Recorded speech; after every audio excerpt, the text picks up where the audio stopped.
कुछ पलों के लिए मुझे गलतफहमी हो गई थी कि आप मेरा प्यार है, लेकिन अब मुझे ऐसा नहीं लगता।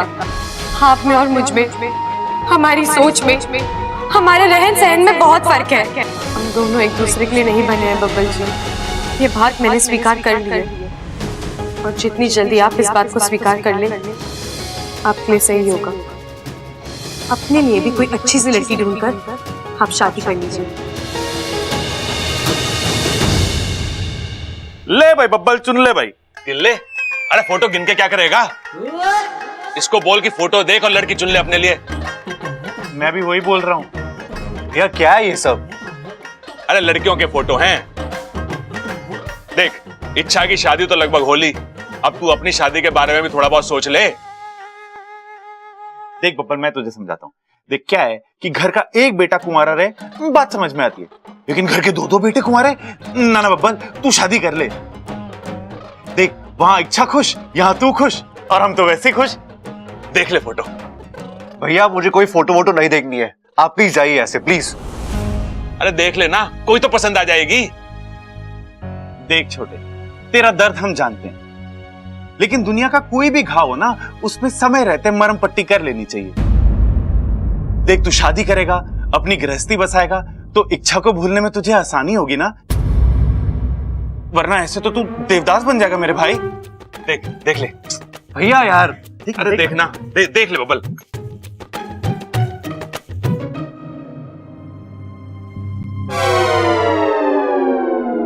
कोई पसंद आई? अरे स्कर्ट वाली कैसी लगी तेरे को? अच्छी है भैया। अरे बब्बल, ये लंबे बालों वाली कैसी है? अच्छी है भैया। अरे वो छोड़, ये घुंघराले बाल वाली कैसी लगी तेरे को? अच्छी है, अच्छी है।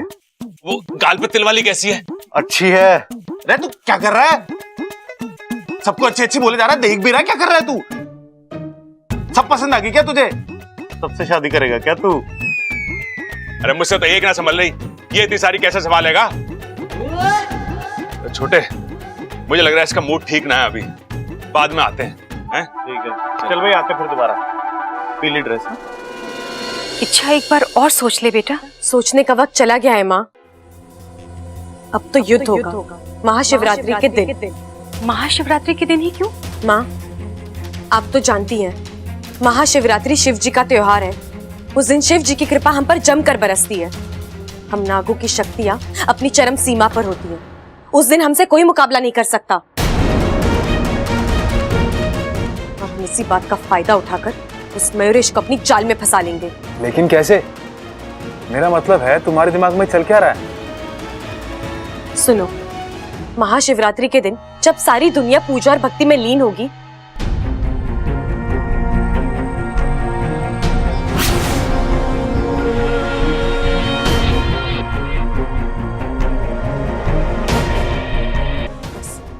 एक बार मयूरेश हमारे हाथ आ जाए, हम उसे सीधा नागिस्तान ले जाएंगे और उसका फैसला फिर वही करेंगे। अच्छा, तुम्हें लगता है मयूरेश इस जाल में फंसेगा? वाकू, सच्ची लगन हो तो सपने साकार होते हैं, और इरादे नेक हो तो रास्ते आसान होते हैं। इच्छा, मुझे तेरी सूझबूझ और योजना पर कोई संदेह नहीं है। तूने सोचा है तो सही ही सोचा होगा, पर मेरी सपोनी, मुझे तेरी चिंता हो रही है। तू हर बार की तरह इस बार भी अपनी जान जोखिम में डालेगी, और हर बार की तरह सही सलामत लौट भी आऊंगी माँ। आप ही कहती हो ना, कुछ बातें जन्म से मौत तक हमारी जिंदगी का हिस्सा बनी रहती है। संघर्ष मेरी जिंदगी का ऐसा एक हिस्सा है। माँ, आप मुझे आशीर्वाद दीजिए। आशीर्वाद के एक हाथ में हजारों हथियारों की ताकत होती है।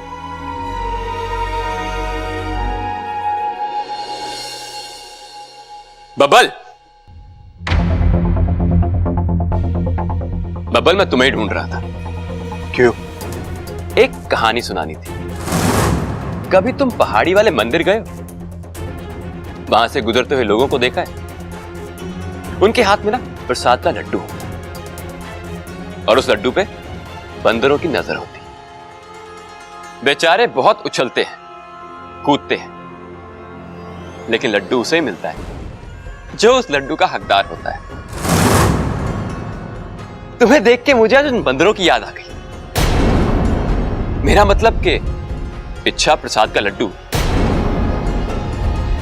खाने वाला मैं और तुम बंदर।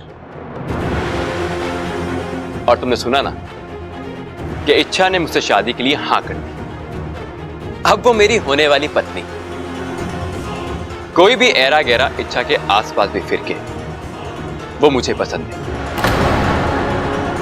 आज से, अभी से तुम इच्छा से दूर ही रहना। अभी इच्छा की शादी होने में 72 घंटे बाकी है, और जब तक उसकी शादी नहीं हो जाती वो इसी परिवार का हिस्सा है। तो उस हिसाब से रगेरा मैं नहीं, तुम हो।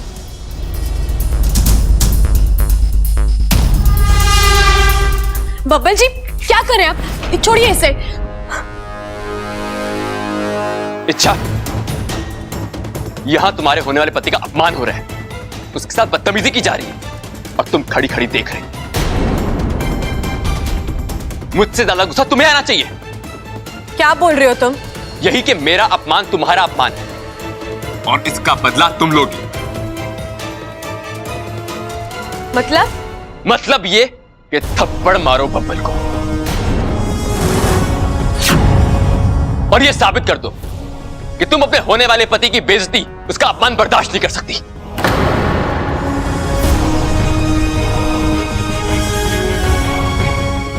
मारो थप्पड़। नहीं, मैं ऐसा नहीं कर सकती।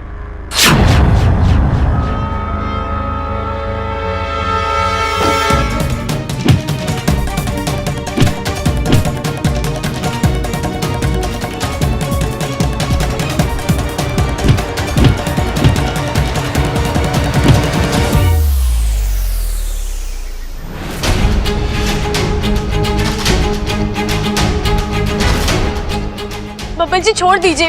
बब्बल जी आप समझिए बात को। बब्बल जी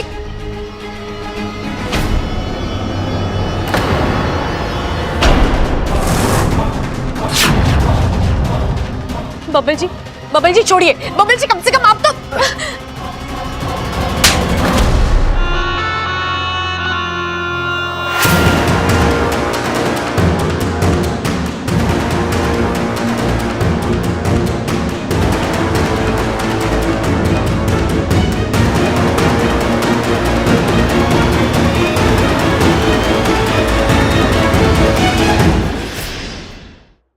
अगर मैं चाहूं तो मैं इस थप्पड़ का जवाब थप्पड़ से दे सकता हूं, लेकिन मैं ऐसा नहीं करूंगा, क्योंकि एक तो ये इस घर के संस्कार नहीं है, और दूसरा ये कि किसी लड़की पे हाथ उठाकर अपनी मर्दानगी साबित करने का मुझे कोई शौक नहीं है। और एक और बात, मेरी चुप्पी को मेरी कमजोरी समझने की गलती कोई ना करे। पहलवान की औलाद हो, अगर पटकने पे आऊंगा ना तो तुम्हारा सांस लेना भी मुश्किल हो जाएगा।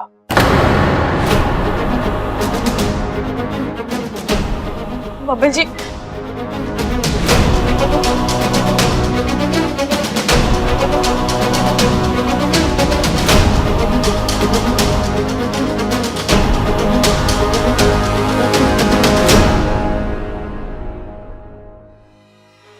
अब तो मैंने शादी के लिए हाँ कर दी है। तुम जो चाहते हो, जैसा चाहते हो, सब कुछ हो रहा है, फिर ये नौटंकी क्यों कर रहे हो? इच्छा, एक एहसास दिलाना था तुम्हें। कैसा एहसास? यही कि आज के बाद जो भी हमारे बीच आने की कोशिश करेगा उसे ऐसा ही सबक मिलेगा, मेरे हाथों या फिर तुम्हारे हाथों। और एक बात कहूं, आज मुझे तुम पे बहुत प्यार आ रहा है। तुमने मेरे एक बार कहने पे बबल की पूरी अकड़ ही उतार दी। शादी कर रही हूं मैं तुमसे, अर्धांगिनी हूं मैं तुम्हारी। अब जो तुम्हारी मर्जी वही मेरी मर्जी। तुमसे बढ़कर मेरे लिए और कुछ नहीं है। जो तुम चाहते हो वही करूंगी। पक्का? अब भी शक है, लेकिन एक बात है मयूरेश, गृहस्थी में ताली एक हाथ से नहीं बजती। अगर मैं तुम्हारे लिए कुछ कर रही हूं तो तुम्हें भी मेरे लिए कुछ करना होगा। बोलो, क्या कर सकते हो तुम?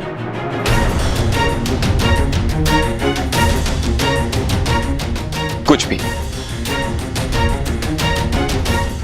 कुछ भी? आजमा के देख लो। वक्त आने दो, आजमा लूंगी। इच्छा, जब तक मुझे प्यार के बदले प्यार मिलेगा, समझ लो जिंदगी खुशहाल रहेगी। लेकिन अगर तुमने मुझे धोखा देने का... वो तो अब नहीं होगा मयूरेश, मैं अपने हिस्से का प्यार साबित कर चुकी हूं। अब तुम्हारी बारी।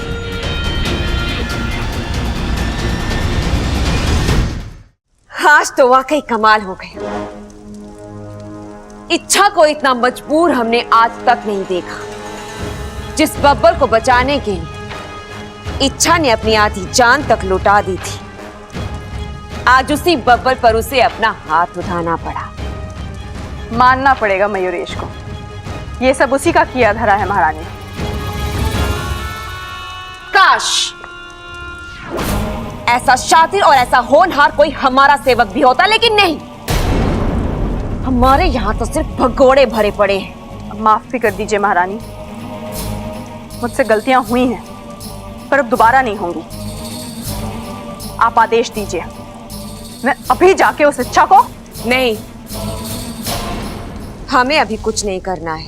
लेकिन महारानी, यही सही वक्त है। इच्छा कमजोर है, टूट रही है।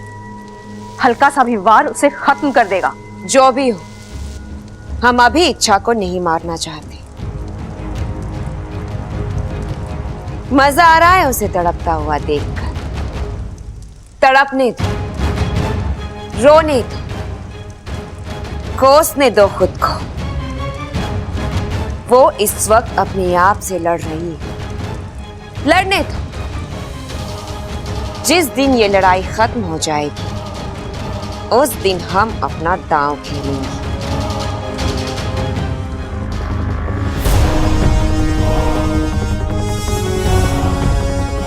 जाओ ऐसे। बब्बल जी, मुझे... इच्छा, मैं कुछ उल्टा सीधा कर बैठूंगा, चली जाओ।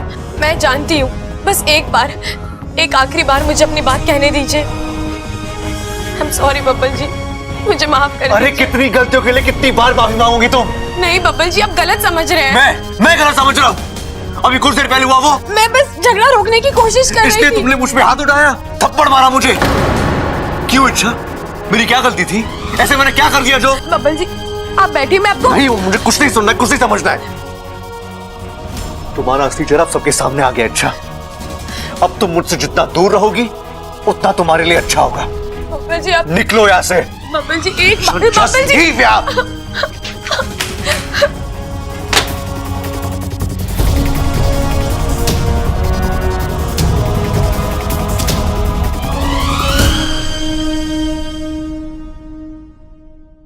एमा, इच्छा की शादी में मैं जलेबी डांस करूंगा।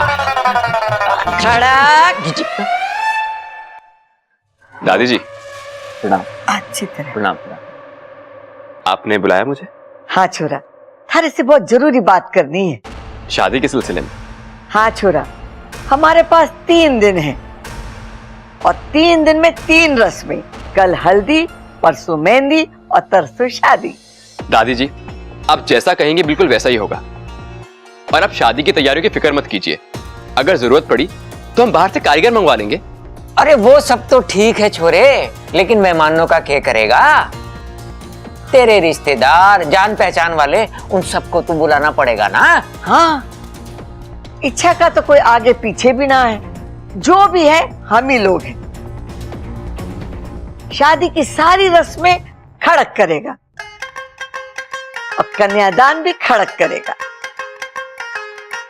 लेकिन आशीर्वाद देने के लिए थारे परिवार से लोगों को भी बुला ले। आ जाएंगे दादी जी, सब आ जाएंगे। जैसे ही इच्छा ने शादी के लिए हाँ कहा ना, मैंने सबको फोन कर दिया। कल तक उन्हें पहुंच जाना चाहिए।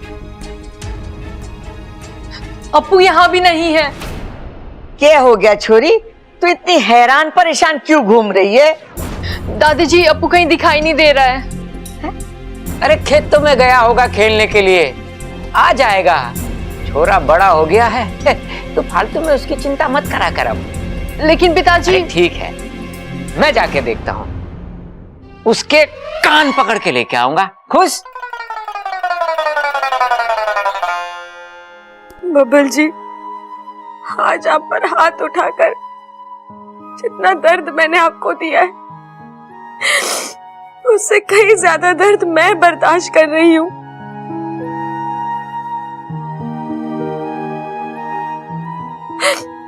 मैं जानती हूँ मैंने आपका बहुत दिल दुखाया है, लेकिन और कोई चारा नहीं था मेरे पास।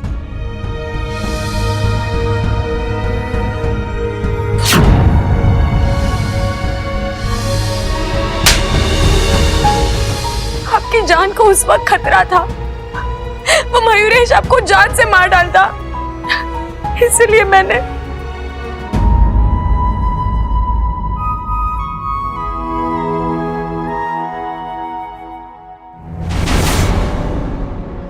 लेकिन अब और नहीं।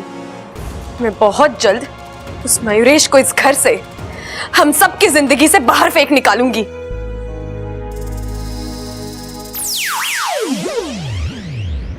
अच्छा, आज तो हद हो गई।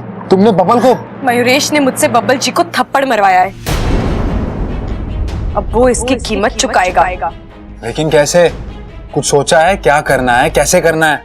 अब मैं अपना दूसरा दाव खेलूंगी। इच्छा, पहेलियां मत बुझाओ। तुमने पहला दाव कब खेला जो? वाकू, मयूरेश को शादी के लिए हाँ बोलना ही मेरा पहला दाव था। अब दूसरा दाव, इसे खेलने में तो और भी मजा आएगा। तू एक काम कर, एक गिलास दूध लेकर आ। ओह, दूध? इच्छा जी, शायद आप भूल गई हैं, मैं इस घर में छुप कर रहता हूँ। इस तरह सरेआम सबके सामने दूध लेने जाऊंगा ना तो 100 नजरें उठेंगी और 1000 सवाल। इसलिए तुम जाओ और दूध लेके आओ। लेकिन पहले यह बताओ, इस दूध से क्या होने वाला है? बहुत कुछ।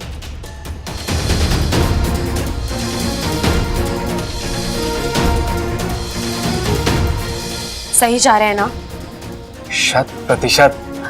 ठीक है, तो मैं चलती हूँ अपने नए अभियान पर।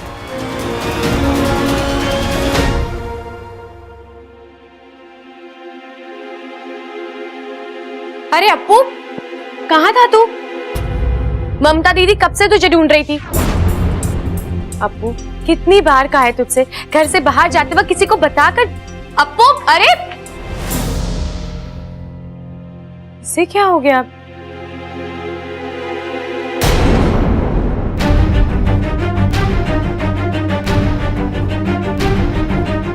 मयूरेश,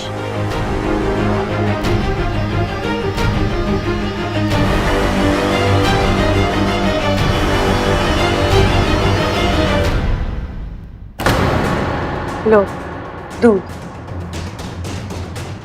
दूध मेरे लिए? हाँ, अब और किसके लिए लेके आऊंगी? ये भी कोई पीने की चीज है? ऐसा मत कहो, जिसे तुम प्यार करते हो ये उसकी सबसे बड़ी कमजोरी है। अच्छा, मोर दूध नहीं पीते तो फिर मैं कैसे? मेरे लिए भी नहीं पियोगे? ऐसे तो बड़ी बड़ी बातें करते रहते हो, मैं तुम्हारे लिए ये करूंगा, तुम्हारे लिए वो करूंगा। एक गिलास दूध की बात आ गई तो क्या हुआ? मुझे शक हो रहा है, कहीं ये दूध पिलाने के बहाने तुम मयूरेश, जो प्यार करते हैं वो शक नहीं करते, आंखें बंद करके विश्वास करते हैं। और वैसे भी अब तो ये साबित हो गया है ना कि मैं ना तो तुम जितनी चालाक हूं और ना ही ताकतवर, तो तुम्हें मुझसे डर क्यों लग रहा है? मयूरेश, तुम शादी की बात करते हो, एक दूसरे के साथ जिंदगी बिताने की बात करते हो, और फिर जब मैं तुम्हारे लिए कुछ करने जाती हूँ तो तुम्हें लगता है धोखा है। दिलों में शक हो तो वो कभी एक नहीं हो सकते। ये लो, दूध पी लो।